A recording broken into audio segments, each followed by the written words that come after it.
Buenas noches, amigos y amigas del Periscopio, el canal Estado de Alarma. Aquí estamos una semana más en nuestro programa. Hemos estado unos días ausentes, pues por problemas de salud. De hecho, tengo hoy todavía la garganta algo tomada. Pero lo importante es traeros la actualidad y traerosla, además, esos comentarios con gente, muy prestigiosa y de renombre. Porque hoy me gustaría hablaros de la geopolítica de las vacunas.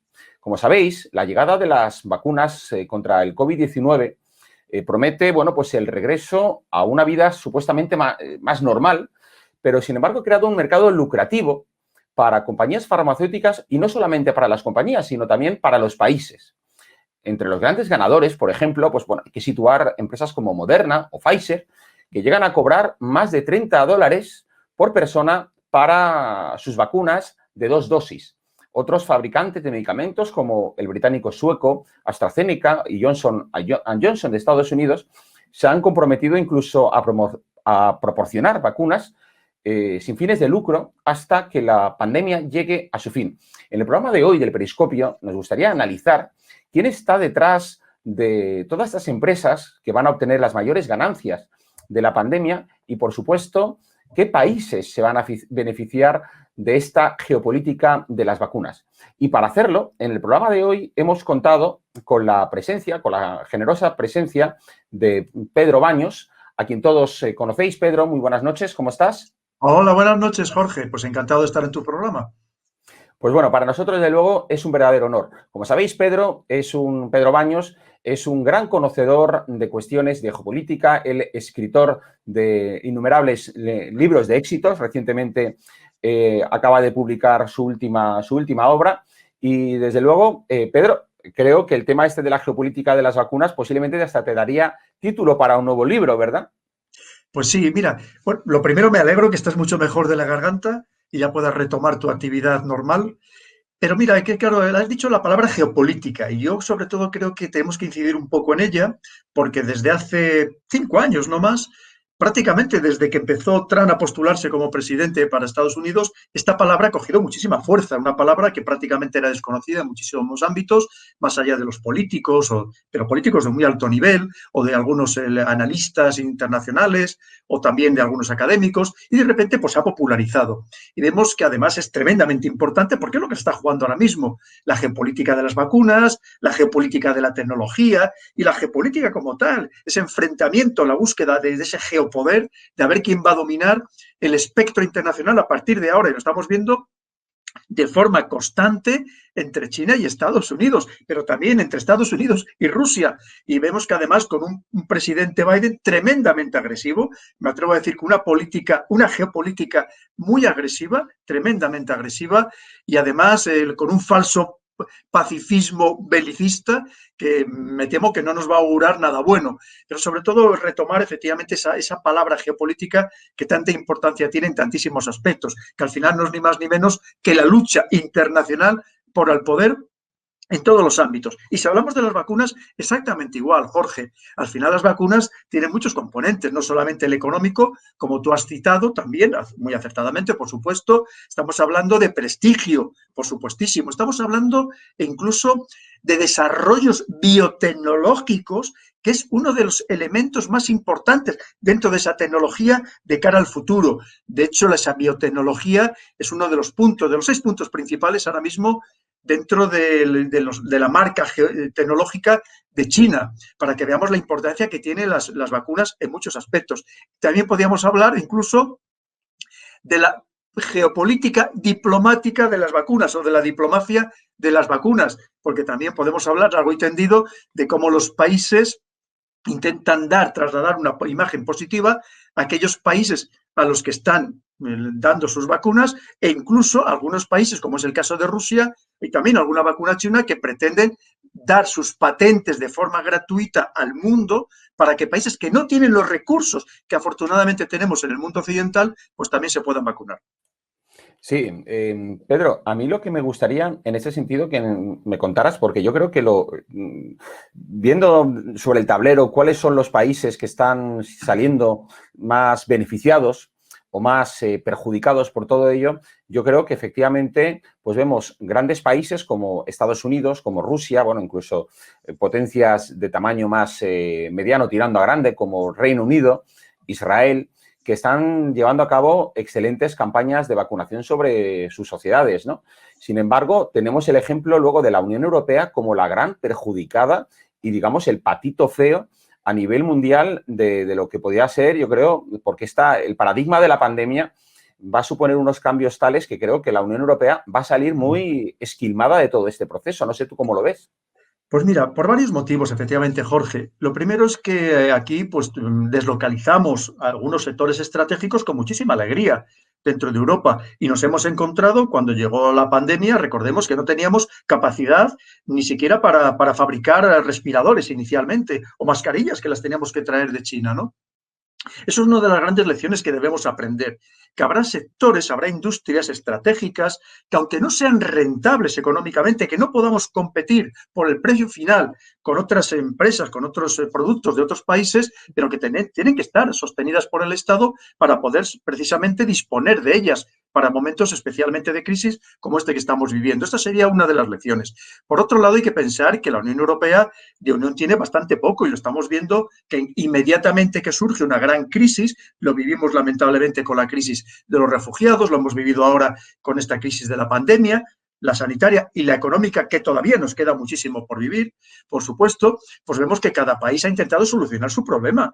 Cuando llegó la crisis al principio, recordemos que los países fueron tremendamente egoístas, cada uno intentó salvar su problema de mascarilla, de respiradores, de todo lo que hacía falta para atender a sus ciudadanos, despreocupándose en realidad del conjunto de la Unión Europea.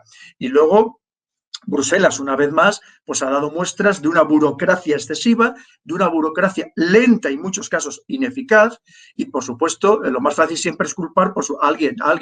En su momento se culpó el que las farmacéuticas o las empresas que no habían respetado los acuerdos, pero parece ser que es que en algunos casos se había comprometido la Unión Europea, había reservado vacunas, pero no las había pagado, o que en realidad había otros países que habían sido mucho más astutos y se habían adelantado con mucha más agilidad a la burocracia de la Unión Europea, de Bruselas.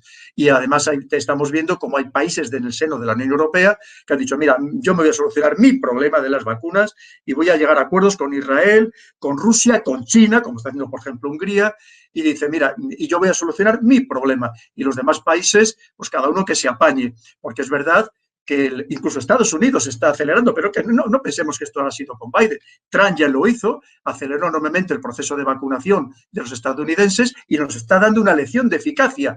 Y en cambio, pues aquí vemos por lo que está pasando que llevamos mucho retraso, porque lo cierto es que por más que prometan lo que prometan, yo me temo que, como dicen, para finales de junio el 70% de la población española no está vacunada. Si nos atendemos al ritmo de vacunación de febrero, me temo que nos va a durar incluso para el 22, incluso hasta para el 23. Y eso contando con que nos lleguen todas las vacunas y que no haya más problemas, por supuesto, ojalá que no lo haya, porque desde luego hay que tener en cuenta que para salir de esta situación hay una serie de parámetros que son absolutamente claves. Además de las vacunas, estamos hablando de mantener un aislamiento lo mayor posible, siempre que sea también compatible con la economía, porque si no, desde luego, nos vamos todos al garete.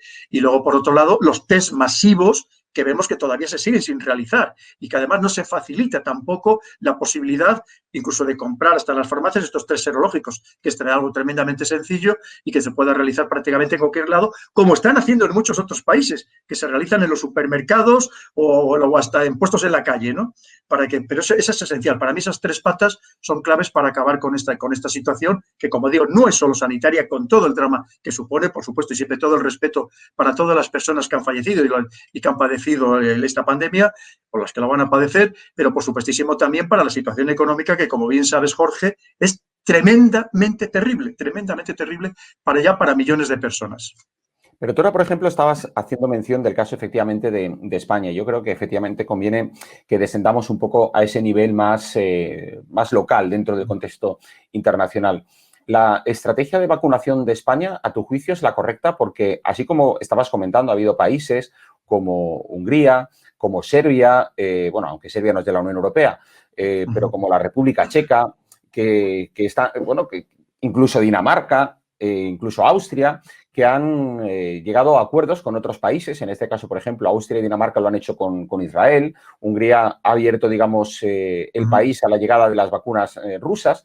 Y nosotros, bueno, pues de pronto y las chinas también, nos hemos encontrado con que hemos puesto todos los huevos en la cesta de la Agencia Europea del Medicamento, cuando tenemos una Agencia Española del Medicamento que efectivamente podría hacer la misma labor y decir si la vacuna rusa, la vacuna china son aptas para los españoles, ¿no? Pero aquí estamos posponiendo, ¿verdad?, constantemente la toma de decisiones a lo que venga de Bruselas, en lugar de estar agilizando algo, pues como están haciendo otros países. ¿Tú crees que está siendo esa estrategia la adecuada? Pues mira, ¿qué nos sucede? Que nosotros tenemos unas características muy particulares, porque efectivamente tú has hablado, por ejemplo, de Israel. Israel, claro, es que dispone ya en todo momento, porque es un país que ellos se consideran que están en guerra, tiene un sistema por ejemplo, de protección civil absolutamente ejemplar e impecable, ¿no? Pero podríamos hablar también de la eficacia incluso de otros países, como puede ser Nueva Zelanda, que también ha dado un gran ejemplo con su primera ministra. Pero, claro, el problema es que aquí tenemos de entrada, tenemos que las comunidades, en cierto modo, cada uno hace un poco lo que cree más conveniente, y lo estamos viendo todavía ahora mismo, pues con todo lo que está sucediendo, ¿verdad? Pero al margen de eso, aquí cuando algo no sale bien, inmediatamente la culpa es de la Unión Europea. Es decir, no, es que la Unión Europea nos limita, es que la Unión Europea nos dice, es que la Unión Europea nos sirve un poco de paraguas o también de justificación para prácticamente todo. Y lo que han hecho otros países de la Unión Europea, y tú lo has citado, dicen, no, mira, a mí me da igual lo que diga la Unión Europea, yo lo primero es que tengo que satisfacer las necesidades de mi país y de todos mis ciudadanos inmediatamente. Y, por supuesto, dentro de esa geopolítica de las vacunas, también tenemos que ver que se ha intentado desprestigiar al máximo a los demás países. Por supuesto, es el mundo occidental, pues básicamente es Estados Unidos, el Reino Unido, y hay que desprestigiar, como no, las vacunas de los demás, las vacunas de los chinos, las vacunas de los rusos, ojo, de India, que también tiene una vacuna que ahora mismo parece que está funcionando bastante bien, su propia vacuna, y dices, claro, pero eso hay que desprestigiarlo, ¿cómo no? Porque es parte de la geopolítica, de ese enfrentamiento que antes estábamos comentando, porque al final todo esto lo tenemos que entender, Jorge, en el marco de una situación cada vez más tensa y que va a ir a tensarse muchísimo más ahora con Biden en la presidencia de Estados Unidos, no tengamos la menor duda, y que además lo peor de todo es que nos va a arrastrar a los europeos una vez más, con esas veleidades estadounidenses. Y claro, ¿qué sucede? Pues que parte también es el enfrentamiento con las vacunas, que hay que desprestigiar a las de los demás.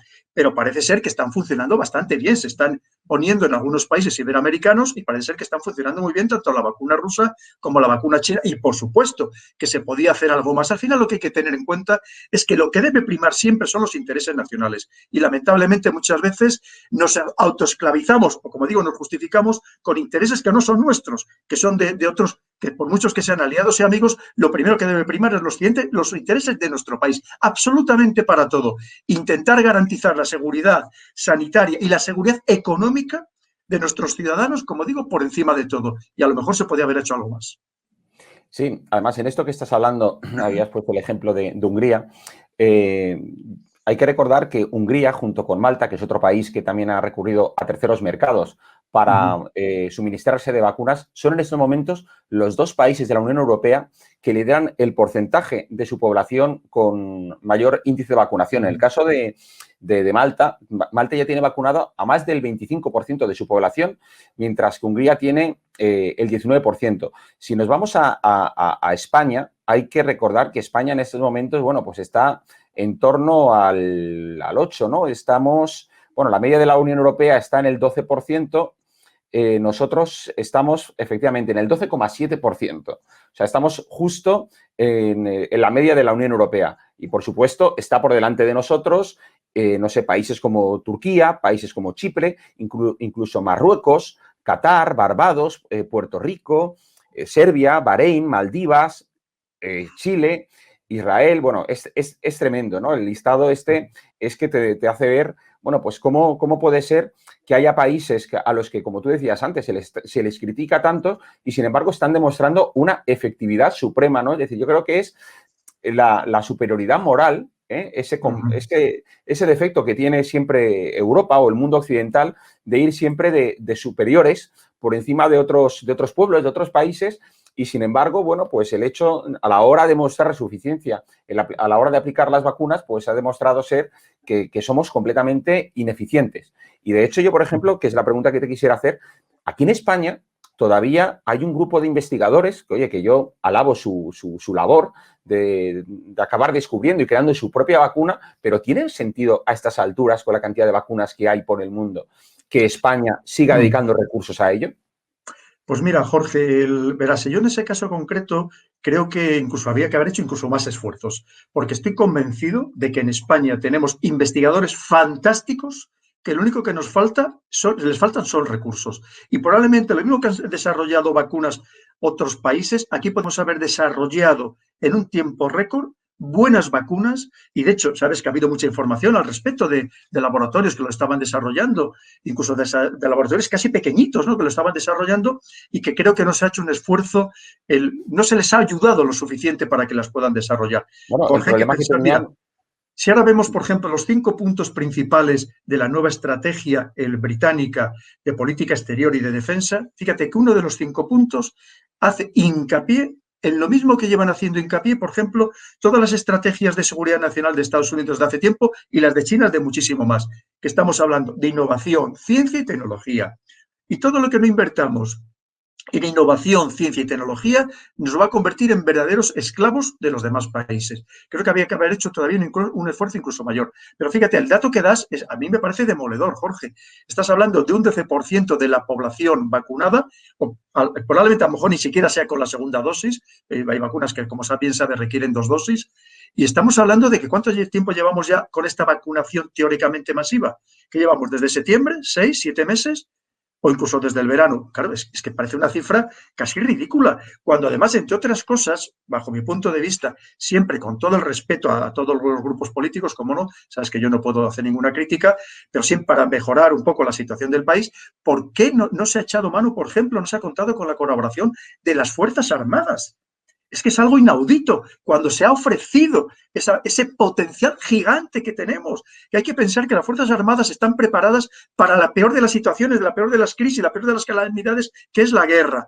Tenemos 500 y pico médicos, tenemos casi 800 de personal sanitario, tenemos instalaciones, pero no solamente instalaciones fijas en hospitales, y además hospitales grandes, como puede ser el Gómez Ulla o puede ser el hospital de Zaragoza, el hospital militar, pero es que tenemos hasta barcos, que uno de ellos tiene más de 1000 camas, incluso tiene una UCI muy capacitada, donde se podía haber atendido perfectamente a esta situación. Es más, es algo muy desconocido desde hace 3-4 años. En el ejército tenemos la figura del parasanitario, que hay 3 niveles de formación, que el último nivel prácticamente ya es casi un médico. Es decir, que podían haber vacunado prácticamente en cualquier cuartel, aparte de que hay sanitarios, de los sanitarios de toda la vida, que hemos tenido en los batallones y hasta en las compañías. Tú fíjate si se podía haber contado con la colaboración del ejército. Y esto podía haber agilizado muchísimo la vacunación. Yo todavía estoy sorprendido de por qué no se ha recurrido a esta capacidad que se tiene. Incluso, ¿sabes que hay quien dice, hombre, es que se podía haber contado hasta con los veterinarios, que los veterinarios están todos los días poniendo inyecciones, aunque sean animales, pero seguro que en esta situación de crisis podían haber colaborado perfectamente. Es decir, creo que no se ha rentabilizado todos los recursos del Estado como se podían haber hecho. A lo mejor, no lo sé, si por cuestiones ideológicas, por dejadez o por pensar que el sistema sanitario público, que por cierto, sabes que también ha habido muchísimas quejas, porque parece ser que las vacunas no han llegado con la misma celeridad al sector sanitario privado. Yo conozco a muchas personas que trabajan en el sector sanitario privado y que ha habido quejas de que ellos parece que estaban postergados en estas vacunaciones de los sanitarios en general. Es decir, que creo que muchas veces, a lo mejor también por cuestiones ideológicas, eso es lo que no se puede permitir. Jorge, aquí estamos jugando con la salud de toda la población, estamos jugando con la economía de toda la población, que necesitamos recuperarnos lo antes posible, que es que las colas del hambre ya son realmente lamentables, son terribles, por lo menos aquí en Madrid, me imagino que en muchos sitios también, con personas que es que llevan un año sin ingresar nada en sus hogares, sin ingresar nada, y por cierto, pagando todos los impuestos, en muchos casos, subiéndoles las cuotas de autónomos, subiéndoles los impuestos que nadie se les ha perdonado, porque ya sabes que eso sí, la administración es tremendamente ágil, siempre para perseguir al administrado, ya para ayudarles un poco más lenta. No, está fácilmente claro de entender lo que estás planteando. Y de hecho, fíjate, el Reino Unido tiene casi ya a la mitad de su población vacunada Y claro, a mí me comenta la gente que conozco, a los ingleses que conozco, me dicen, bueno, es que el gobierno británico, bueno, pues que siempre ha sido pro Brexit, pues bueno, tiene la manera de enseñarles y de justificar la salida precisamente de la Unión Europea. Es decir, es que fuera de la Unión Europea hemos podido vacunar ya casi a ese 50% de la población, mientras que la media de la Unión Europea, como estábamos diciendo antes, está en el 12%. Es decir, estamos hablando de casi 4 veces más de cifra de vacunación en el Reino Unido sobre el resto de la Unión Europea. Claro, esto yo lo que creo, y a mí la duda que me hace, y quisiera saber tú qué piensas al respecto, es que esto pudiese generar en los próximos años la posibilidad de que otros países efectivamente se planteasen una salida como la del Reino Unido de la Unión Europea. Pues mira, no sería nada difícil, Jorge. ¿Por qué? Porque mira, piensa que ahora mismo en el seno de la Unión Europea hay mucho desencanto. Esa es la realidad, la triste realidad, que me gustaría que no fuera de verdad, porque yo abogo porque si queremos pintar algo en el mundo los europeos, no nos va a quedar más remedio que reforzarnos, todavía unirnos muchísimo más, porque ante estos monstruos que estamos hablando, Estados Unidos, de la India, que se habla muy poco, por supuestísimo de China, y que nosotros estamos perdiendo influencia, estamos perdiendo capacidad económica, peso económico en el mundo, poder dar muchísimos datos. Pero mira, hayas hablado del tema del Brexit, verás, ¿qué sucede? Ha habido también una campaña de, como no, ahora mismo de esta propaganda, desinformación, esta manipulación mediática en la que estamos todos absolutamente inmersos y cada vez más, de que poco menos nos decían que el Reino Unido, una vez que se saliera de fuera de la Unión Europea, oye, que las islas poco menos que iban a desaparecer hundidas en mitad del Mar del Norte. Estamos totalmente equivocados. O sea, el que piense eso es que no sabe lo que significa el Reino Unido, lo que ha significado, lo que sigue significando y lo que va a significar, todas sus potencialidades en todos los órdenes, de los servicios de inteligencia, la capacidad de financiera de la City, en fin, el poder que tienen, por supuesto, hermanados encima con Estados Unidos, todo ese mundo anglosajón que lleva dominando el planeta durante 200 o 250 años. Es que no han entendido todavía lo que significa el Reino Unido, ni han entendido los motivos principales y esenciales por los que se ha ido el Reino Unido de la Unión Europea. Y entre ellos, que por esto nos daría para estar hablando durante muchas horas, entre ellos es precisamente porque estaban cansados de la torpeza administrativa y burocrática de la Unión Europea. El Reino Unido lo que va a hacer, y además dijo que iba a aguantarse, por así decirlo, hasta que ya claramente se confirmara su salida de la Unión Europea, lo que va a hacer es seguir negociando con aquellos países de la Unión Europea que le interese, con el que le suponga una carga o le suponga una gran lentitud para desarrollar, yo qué sé, el futuro avión de combate no tripulado o los nuevos misiles hipersónicos o cualquier otra cosa, pues simplemente los va a ignorar. Y además va a hacer muchísimas otras cosas que le van a beneficiar y que ahora mismo, por imposición de la Unión Europea, pues no podía hacer. O no podía hacer, digamos, algo que se saltara, como digo, esas normativas, que por supuesto los países poderosos de la Unión Europea también se saltan lo que creen conveniente, aunque a los demás nos obliguen a cumplir a rajatabla todas las normativas de Bruselas. Y esta es la realidad, y ya digo, sobre eso podríamos hablar muchísimo. Entonces, que nadie piense que el Reino Unido va a salir perjudicado. Y si mañana fuera perjudicado por cualquier cosa, como le ha dicho la Unión Europea, la puerta la tiene abierta para volver. Y volvería. Piensa que el Reino Unido ha sido el equilibrador del poder político y económico en Europa, como bien sabes, Jorge, desde hace muchísimo tiempo, pero no de ahora. Podríamos hablar de la Segunda Guerra Mundial, la Primera Guerra Mundial, yendo para atrás de la época napoleónica, pero es que podríamos hablar que ya durante los tercios de Flandes ya patrocinaba a los insurgentes, por así llamarles, holandeses para que nos hicieran la contra al Imperio Español. Te quiero decir que llevan muchísimo tiempo interviniendo y además que tiene mucha fuerza, tiene lobbies muy importantes dentro del continente, tiene países muy anglófilos y además personalidades muy anglófilas que les van a seguir defendiendo. O sea, que no pensemos que se van a equivocar ni mucho menos. A lo mejor otros países que se quisieran salir de la Unión Europea, pues lo tendrían dificultades mucho mayores o se encontrarían con otros problemas diferentes. Pero es verdad que ahora mismo lo mismo que hay un gran descreimiento, y tú lo sabes perfectamente, Jorge, de la política, incluso tristemente de la democracia, algo que a mí me preocupa enormemente, sobre todo por parte de los más jóvenes que ven que sus aspiraciones, sus expectativas no se confirman o no coinciden con la realidad en absoluto y empiezan a tener desconfianza de este sistema y, por supuesto, también de la Unión Europea, donde hay unos políticos y unos funcionarios que viven en otra galaxia, claramente, que no tocan suelo, con grandísimos sueldos, con grandísimas prebendas de todo tipo, que además, pues metidos en su pequeño mundo, en su pequeña burbuja, y que no saben lo que es la realidad, la dureza de la realidad, de todos los días tener que pelear por parte de un autónomo, de un pequeño empresario, de cualquier sector. que lo desconocen completamente y muchas veces pues poniendo normas que son prácticamente incumplibles más allá de la administración.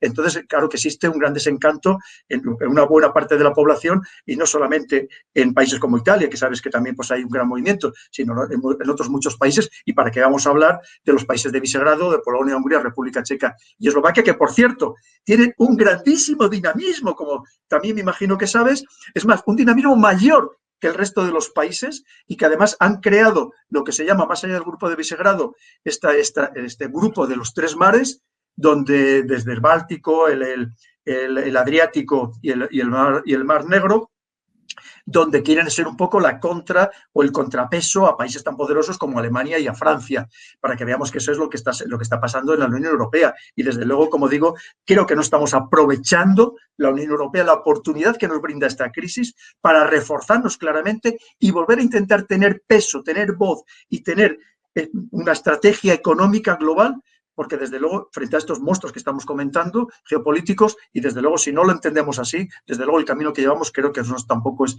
nada positivo. Sí, sí.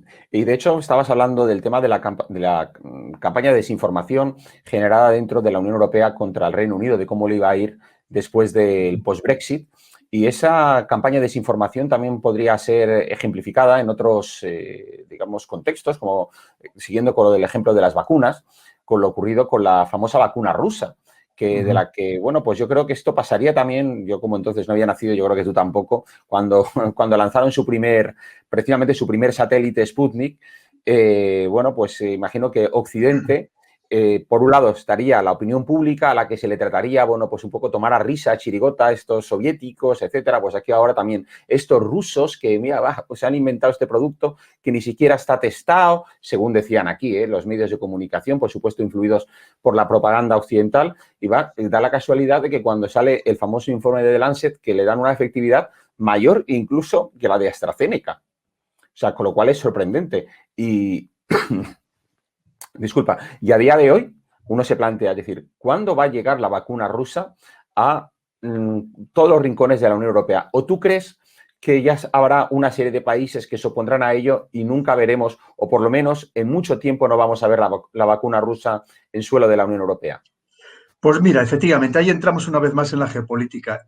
Estados Unidos, que al final nos lleva manejando el continente europeo desde antes ya casi de la Segunda Guerra Mundial, pero por supuesto a partir de la Segunda Guerra Mundial de forma clarísima y evidente, no lo va a permitir tampoco el Reino Unido. Precisamente antes comentamos esta nueva estrategia de política exterior y de defensa, donde le pone que es el gran enemigo a batir, es Rusia, y no lo va a permitir tampoco, ni muchísimo menos. Y todos los que trabajan un poco en connivencia con estos países dentro del contexto de la Unión Europea, que tampoco lo van a permitir, ni muchísimo menos. Los colaboracionistas, que yo les llamo, no lo van a permitir. Pero es verdad que ha habido una gran desinformación. Mira, pretender cuando dicen, es que no conocemos los resultados por escrito de la vacuna Sputnik, no hay contraste entre pares. Es que la pregunta es, Jorge, ¿conocemos los resultados por escrito y entre pares de las demás vacunas? Porque me temo que tampoco.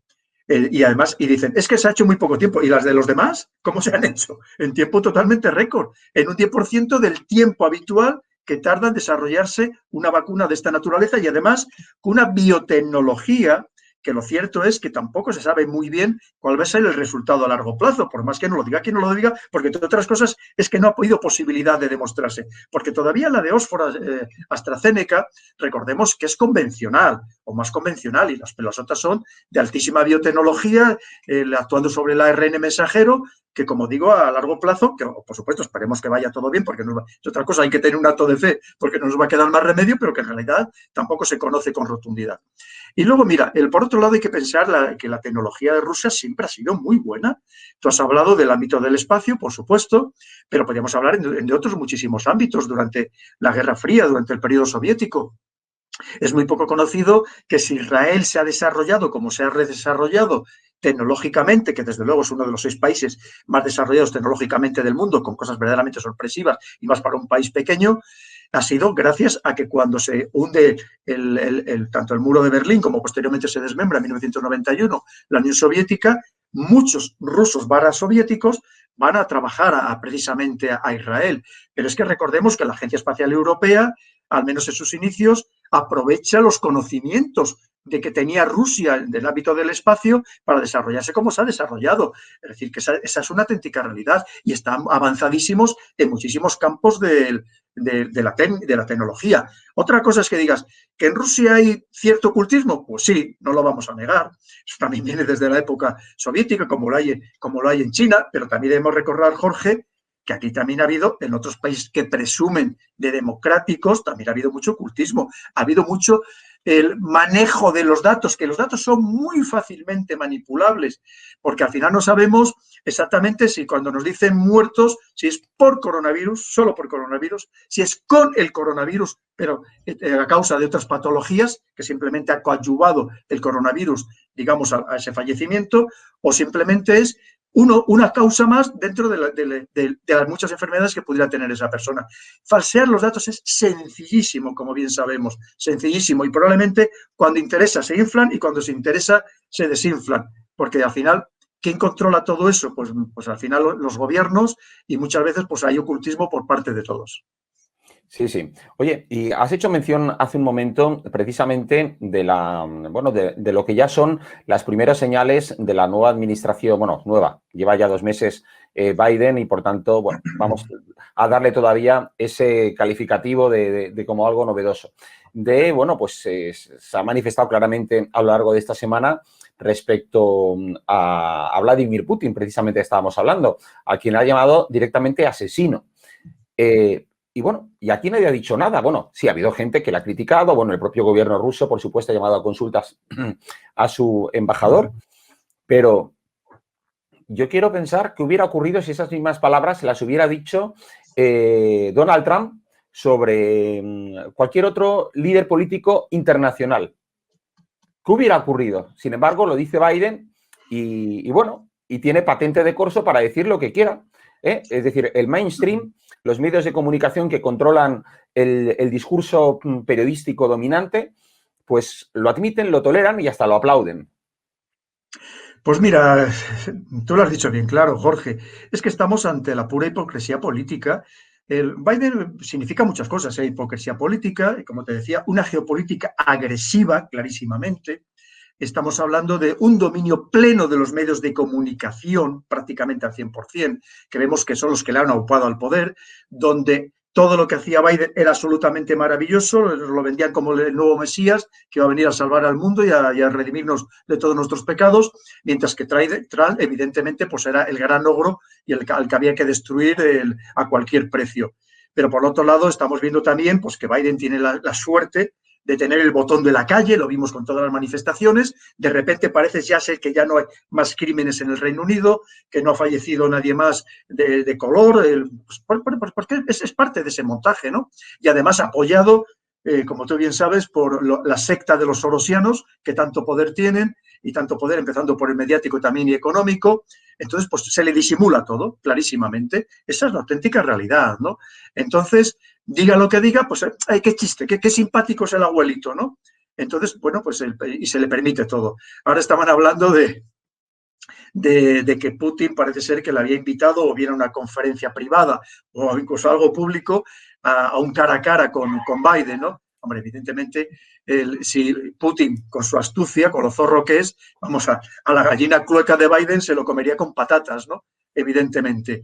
Pero mira, es parte, yo desde el primer momento lo tengo puesto por escrito en muchos artículos, lo he comentado también en otros programas, y yo lo tenía muy claro, que sepamos que vamos a un enfrentamiento, que vamos a una proliferación de conflictos indirectos, que al final es un enfrentamiento indirecto entre las grandes potencias. Lo dije desde el momento que se iba a reactivar Siria, que se iba a reactivar el tema de Ucrania, que se iban a crear nuevos conflictos periféricos para hacer frente por parte de Estados Unidos a Rusia y a China. Y como te decía, el problema de todo esto es que nos va a arrastrar a nosotros, que nos va a arrastrar a Europa, a que impongamos nuevas sanciones a Rusia, a que nos enfrentemos más con Rusia, algo de lo que no tenemos ninguna necesidad, y que lo único que va a hacer es que todavía Rusia, evidentemente, pues se encone más, que se pase más todavía al bando chino para hacer todavía más frente común a Estados Unidos. Y desde luego la situación no es nada halagüeña en absoluto, y sobre todo porque nos vamos a volver a caer en la trampa que nos tienden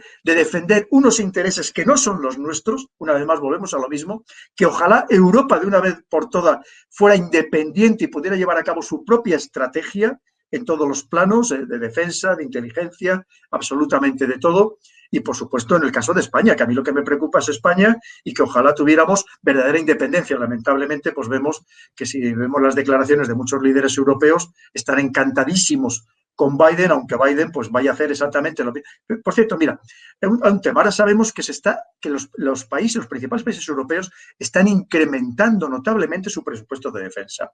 Esto es lo que Trump, lo mismo, lo decía abiertamente, que los países paguen el 2% que se han comprometido, los países miembros de la OTAN, de su Producto Interior Bruto a la defensa. Biden no te dice nada, lo hace por detrás y está consiguiendo lo que no ha conseguido en su momento Trump.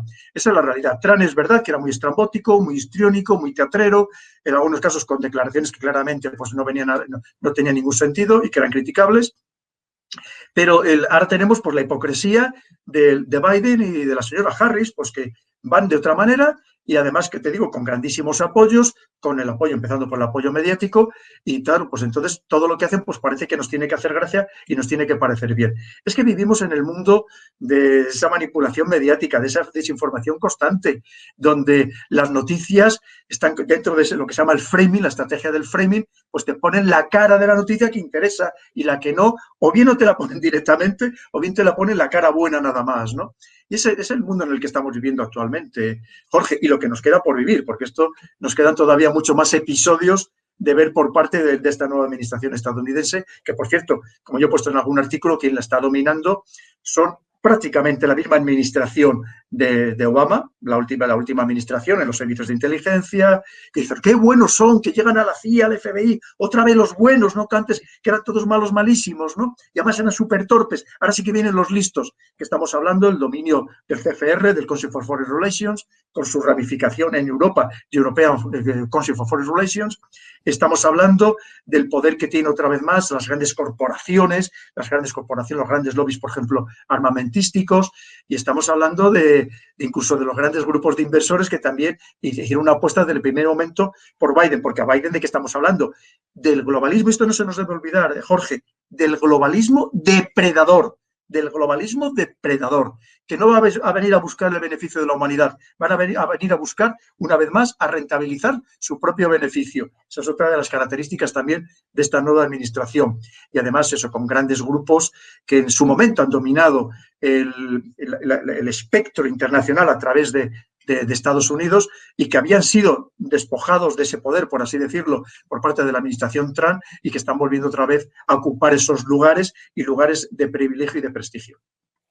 No, además estás explicándolo muy bien, ¿no? Es decir, esa agenda globalista que la administración Biden está, bueno, pues queriendo retomar respecto a la época de Obama, lo tenemos aquí, digamos, en el caso de España, donde efectivamente el gobierno actúa casi como una delegación de ese gobierno globalista que existe en la administración de la Casa Blanca, y lo estamos viendo, bueno, pues el otro día me hicieron llegar el caso de, bueno, pues ahora el Ministerio de Asuntos Exteriores en España ha invertido en una cosa que se llama, una especie de libro o libros que se conocen como política exterior de género.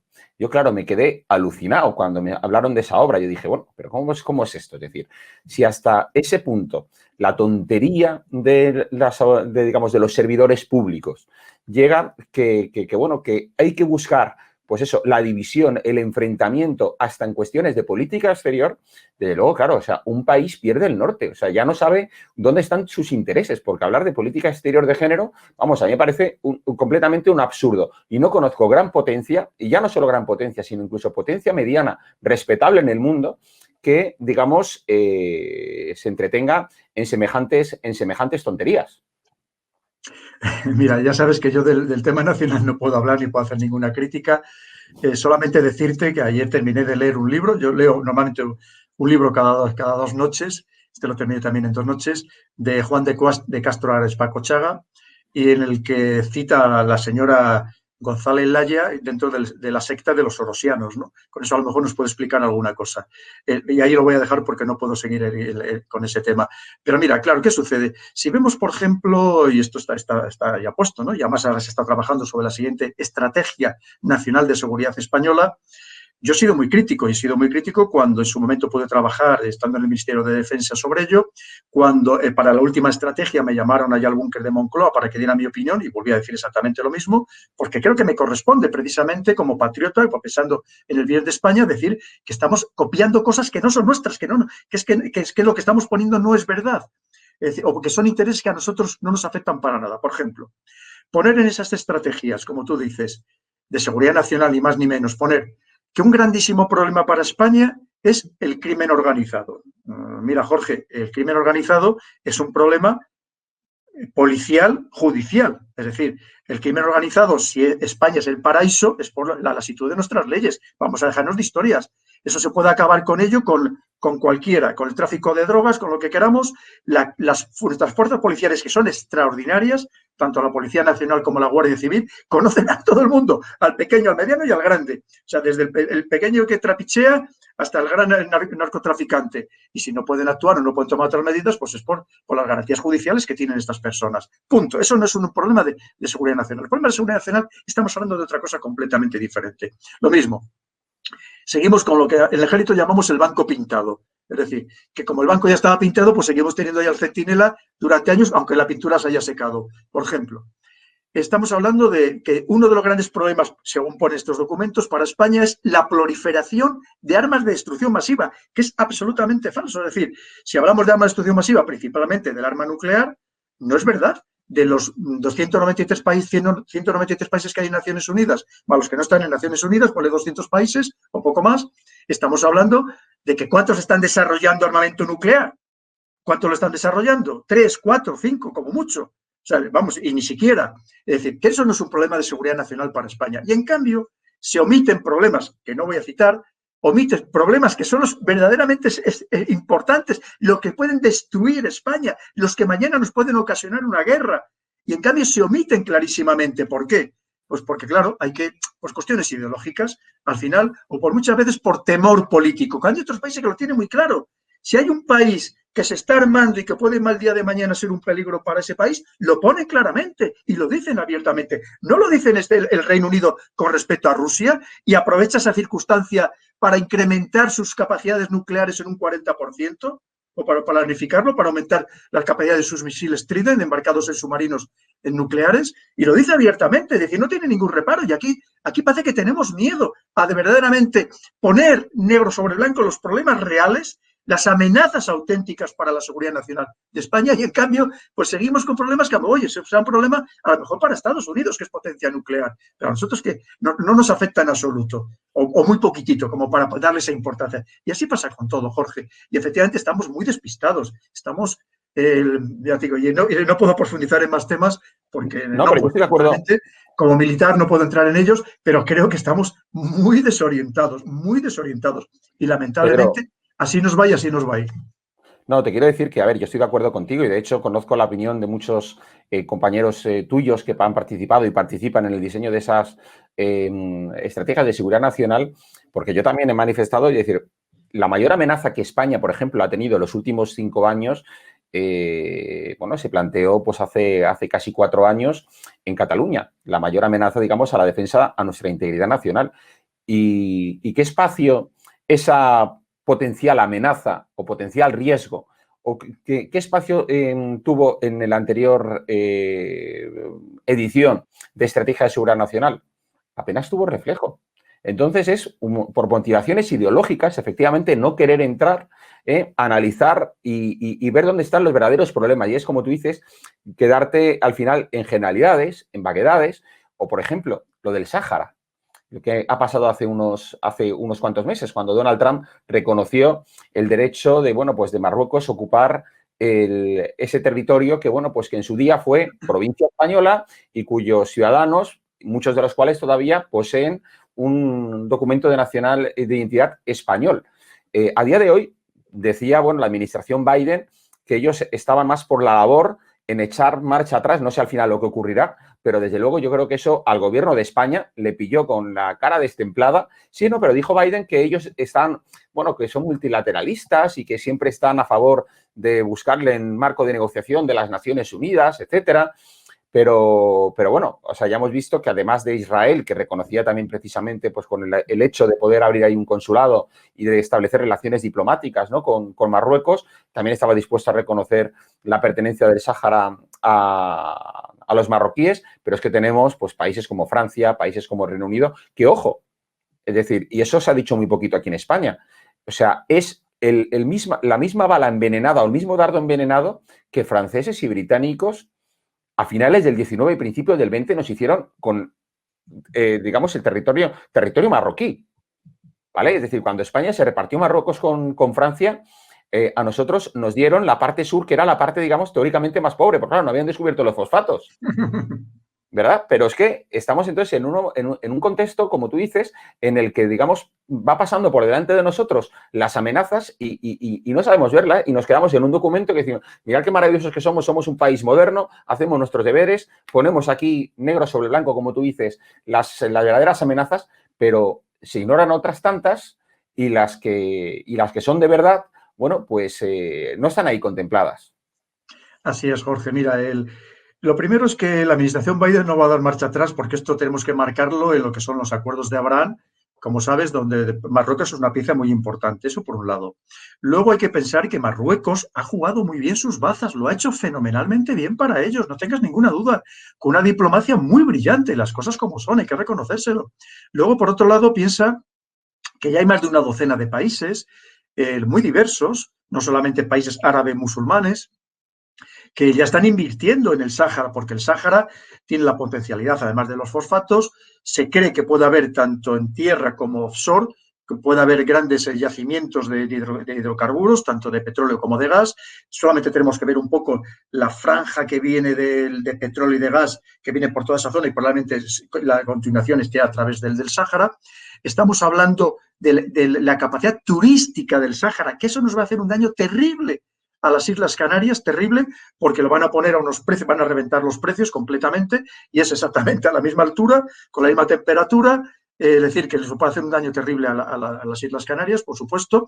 Hay que pensar todos los grandísimos yacimientos de minerales estratégicos que existen en esas aguas que unilateralmente Marruecos, sin contar ni siquiera negociando con España, y nos afecta a nosotros, cómo han ampliado sus aguas territoriales para hacerse con el control de esos minerales, cuando además sabemos que hoy en día ya hay capacidad para perforar no solamente de manera vertical, sino también horizontal, e incluso a lo mejor se van a llevar los recursos tanto de minerales como hidrocarburos que estén incluso dentro de las aguas territoriales españolas. Y claro, ya estamos hablando de negocios de miles y miles, de cientos de miles de millones de euros, ¿no? Y por supuesto, inmediatamente que alguien lo tuviera muy claro, que el Reino Unido siempre va a decir lo que diga Estados Unidos, lo lleva diciendo toda la vida, ¿no? Al final hay que tener en cuenta que este mundo anglosajón se pasó el testigo de los británicos a los estadounidenses, pero siguen siendo los mismos, ¿no? Y totalmente hermanados. Y por supuesto Francia, que también, pues el tradicional aliada de Marruecos, que es la que le está vendiendo el armamento, ahora mismo, ¿sabes? El submarino que le va a vender junto con Estados Unidos, son los que le están armando a Marruecos y, por supuesto, pues iba a defender a Marruecos, la marroquinidad del Sáhara. Eso no tuviéramos ninguna duda. ¿Cómo te enfrentas con Francia, Reino Unido y sobre todo con Estados Unidos? Pues no hay defensa posible y que no pienses que el Biden da marcha atrás, ni mucho menos, entre otras cosas, porque está haciendo todo lo contrario. Ahora mismo acaba de haber unos macroejercicios militares, precisamente, que sabes que ha habido mucha polémica al respecto, de que no nos habían informado sobre esos ejercicios militares que incluso sorprendieron a los controladores aéreos de Canarias, las acciones aéreas de los aviones estadounidenses, y que, claro, el apoyo es firme, porque entre otras cosas tú piensas que a Estados Unidos le interesa muchísimo Marruecos, le interesa muchísimo el Sáhara, también desde el punto de vista geopolítico, porque quiere que sea su cabeza de playa, su base, para desde ahí actuar sobre la influencia de China en África. Y ahora mismo la CIA, el otro día yo ponía también un tuit, la CIA está ampliando sus bases secretas y las no secretas, precisamente en todos esos territorios y actuando con comandos, con fuerzas de operaciones especiales en todos esos países y además, por supuesto, y no lo va a abandonar, y esto es reciente, es decir, que esto ya en la administración Biden, esto ya no solamente es Trump. Tú piensas que esté quien esté en la presidencia de Estados Unidos, hay unos intereses de Estados Unidos, estadounidenses, que son permanentes, son eternos, y al contrario de lo que pasa en otros países, aunque cambien los gobiernos, aunque sean republicanos, sean demócratas, eso no cambia, esos intereses son invariables. Y Atibaí se está jugando muchísimas cosas. De otras cosas, tú piensas que el Africón, por ejemplo, que ningún país africano quería que la estuviera allí la sede principal del Africón y, en cierto modo, pues probablemente quiera Estados Unidos que la sede sea finalmente en Marruecos, con todo lo que significa también para Marruecos, ¿no? Entonces, en fin, hay muchísimos intereses que podríamos hablar también durante horas y que, desde luego, la administración Biden no va a revertirlo, ni mucho menos. Y, por supuesto, ya te digo, la influencia de Israel, que ahora mismo para Israel, Marruecos también es una baza muy importante en esos acuerdos de paz, con todo el significado que tienen tan sumamente profundo, esos acuerdos de Abraham, en el sentido de encontrar una paz precisamente con aquellos que habían sido sus enemigos, digamos, más belicosos de Israel, pues prácticamente desde los años 40, una vez que se instaura el Estado de Israel. ¿Y no crees que España, por ejemplo, podría asumir un rol como país? Porque yo creo que eso es una cuestión que no ha habido administración política, sobre todo desde, digamos, en el momento en que la democracia nuestra pues ya adquirió cierto grado de madurez una vez de que España hubiese entrado en la Unión Europea, en la OTAN, etcétera, pues adquirir un rol más de potencia, pues como lo fue en potencia mediana de carácter mediadora, como lo fue en los años 90, la famosa conferencia de Oriente Medio, que bueno, pues que atrajo aquí pues a israelíes, a palestinos y a muchísimos líderes internacionales, como el propio Bush o padre o el propio Mikhail Gorbachev, y de alguna manera pues conseguir, en una cuestión como la de Rusia, el enfrentamiento que existe Rusia con una parte importante de la Europa oriental, pues que nosotros seamos efectivamente lo que llaman los anglosajones bridge builders, ¿no? Es decir, tejedores de puentes, tendedores de puentes entre países que están enfrentados, en lugar de posicionarnos como, no sé, como si esto fuera una república báltica, bueno, una república no, un país báltico, y ser más antirrusos incluso que en momento determinado que los estonios o que los polacos o tú a saber, ¿no? O, por ejemplo, en cuestiones como países como Colombia. Yo todavía no consigo explicación a cómo puede ser que España no pintase nada en el proceso de pacificación de Colombia y, sin embargo, estuviesen los noruegos. En la cuestión de Venezuela, por ejemplo, Noruega también está llevando a cabo un papel importante, como Noruega también realizó, bueno, y Suecia, una labor importante en la resolución del acuerdo que se firmó entre Estados Unidos y los talibanes, ¿no? Entonces, en ese sentido, bueno, pues yo creo que estamos todavía muy indefinidos, quizás porque a lo mejor debería haber más comunicación entre el Ministerio de Exteriores y el Ministerio de Defensa, porque yo creo que van completamente pues actuando de espaldas unos al otro, que se sentarán en el Consejo de Ministros, pero esto no es como en Estados Unidos, donde el secretario de Defensa y el secretario de Estado van de la mano. Sí, mira, Jorge, no puedo estar más de acuerdo contigo en todo lo que has dicho. Verás qué sucede. El problema es que el de España es que desde los años 50 hemos estado muy subordinados a Estados Unidos, esa es la realidad. Y luego ya, una vez que ingresamos en la Unión Europea, pues también con la Unión Europea.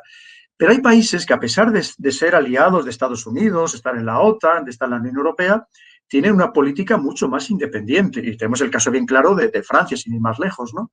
Y en cambio aquí estamos totalmente casi a las órdenes de lo que nos manden, ¿no? Que nos dicen a Afganistán, pues Afganistán, que nos dicen a Letonia, pues a Letonia, que nos dicen a vigilar el espacio del mar Báltico, pues allí que nos vamos, ¿no? Es decir, a donde nos mandan, sin pensar muchas veces, sin reflexionar si verdaderamente estamos garantizando primero nuestra seguridad y no estamos actuando basándose en nuestros intereses geopolíticos. Eso está claro, ¿no? Pero por otro lado, verás, ¿qué sucede? Que sí que es verdad que hemos participado en esos procesos que tú has dicho de paz de Colombia. Yo incluso tengo algún compañero que le conozco que ha participado en ello. Hemos participado en procesos de paz en Centroamérica, pero no de la manera que, como tú bien dices, podíamos haber llegado a participar. Es que teníamos que haber sido los abanderados de todas estas negociaciones. Mira, España tenemos una ventaja.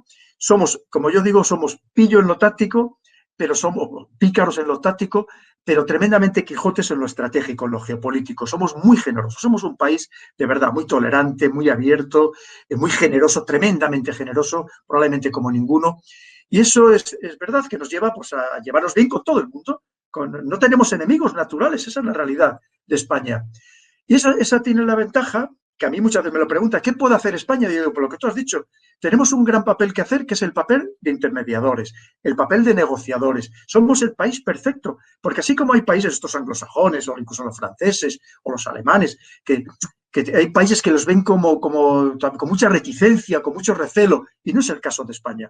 Nosotros nos llevamos bien, sea con cualquier tipo de religiones, de culturas, de países, porque es verdad, porque además somos una mezcla de todos, somos un carácter muy abierto, que no nos importa dialogar, tomarnos un café con cualquiera, somos personas agradables, que aceptamos todo tipo de clases sociales, de verdad, eso lo digo, y el ejemplo lo tenemos en que han pasado 150.000 militares por ya estos 30 años de operaciones de paz, y lo cierto es que solamente hemos recibido el cariño y el respeto por parte de todo el mundo allí donde hemos estado, porque somos así. Entonces es verdad que te podríamos hacer una labor todavía muchísimo mayor, Jorge, muchísimo mayor, no tengamos ninguna duda. ¿Cuál es el problema? Que si tenemos algún enemigo, ha sido por culpa de los que nos hemos creado por apoyar los intereses geopolíticos de otras nacionales, de otros países, que eso es lo más triste de todo. Y nos hemos creado enemigos por no saber exactamente a dónde estábamos yendo. Muchas veces por ese cortoplacismo de quien está en el gobierno, que trata de solucionar su problema, de convertirse en un personaje internacional sin saber que en realidad está perjudicando a su país y le está haciendo mucho daño para los años próximos. Pero claro, aquí una vez más había que replantearse primero cuáles son los intereses de verdad de España, cuál es la geopolítica que nos interesa llevar a España, con quién nos interesa llevarnos bien y con quién no nos interesa llevarnos bien, que no debe ser con nadie, pero que a lo mejor es que nos interesa llevarnos bien con todo el mundo.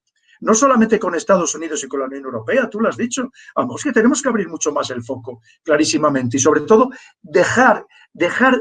impedir que nos sigan arrastrando a enemistades que no nos corresponden, de las que no tenemos ninguna necesidad, Jorge. Pero para eso haría falta pues, políticos de verdad independientes, políticos que no estén como eso, colaboracionistas con otros intereses, que muchas veces, si han llegado a esos puestos, es precisamente por ese tradicional colaboracionismo que han mostrado, tristemente, porque aquí, claro, estamos jugando con fuerzas muy poderosas, ¿no? Evidentemente, y es muy difícil llegar a puestos de responsabilidad cuando alguien te puede ver como una amenaza para sus intereses geopolíticos que han mantenido a España subyugada durante tantos años.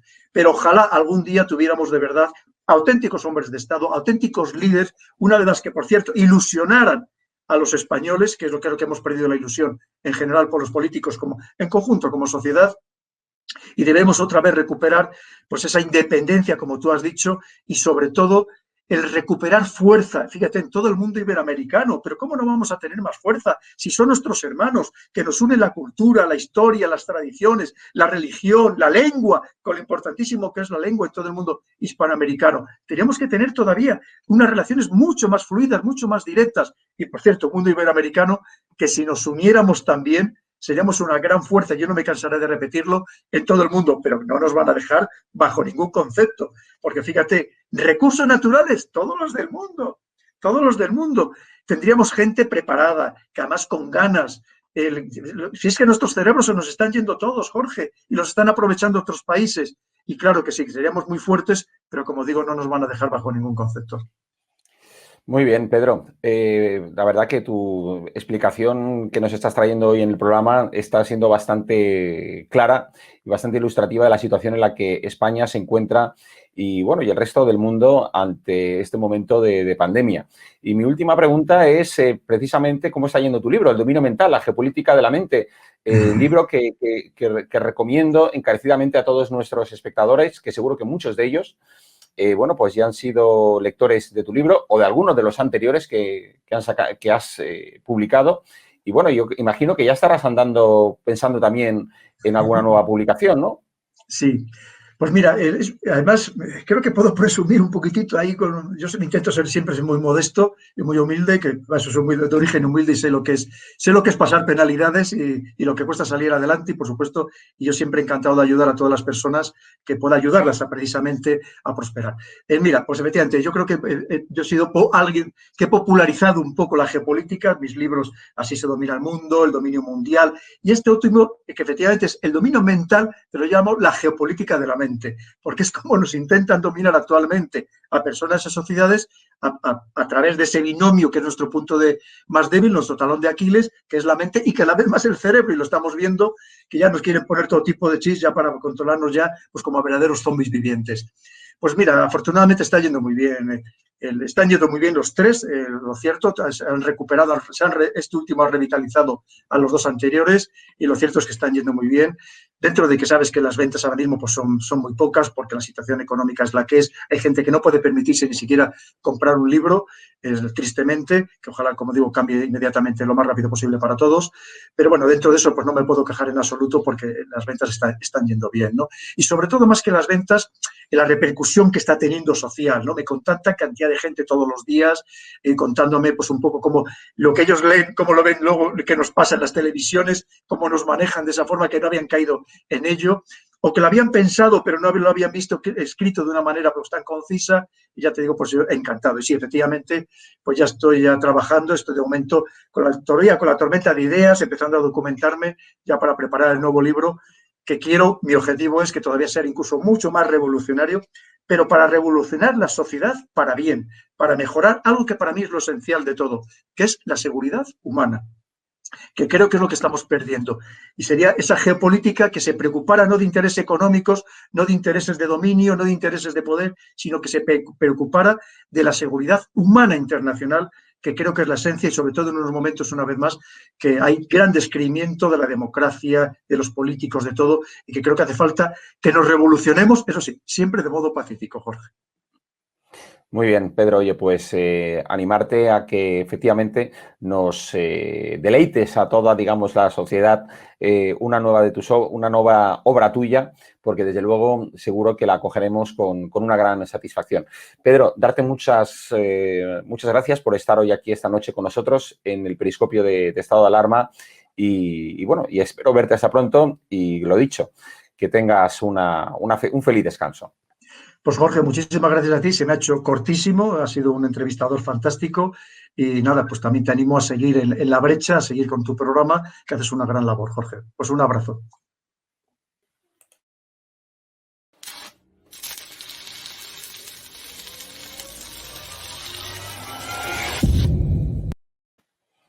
Pues ya veis, amigas y amigos del periscopio de la resistencia, siempre es muy interesante escuchar a Pedro Baños y sus análisis de las relaciones internacionales y a ese mundo hacia el que nos vamos aproximando, en ese mundo ya no solo de la pandemia, sino de la pospandemia, que desde luego va a ser en varios aspectos muy similar a lo que estamos viendo, pero desde luego se avecinan y se avistan grandes cambios. Por mi parte nada más, despedirme hasta el próximo lunes, si la salud nos lo permite y tengo la voz, volver al periscopio en nuestra sesión semanal de cada lunes y analizar en compañía de nuestros amigos de tertulia pues todos los asuntos de actualidad internacional que afectan a España. Por mi parte nada más, desearos que seáis muy felices y también un feliz descanso a pesar del gobierno. Buenas noches.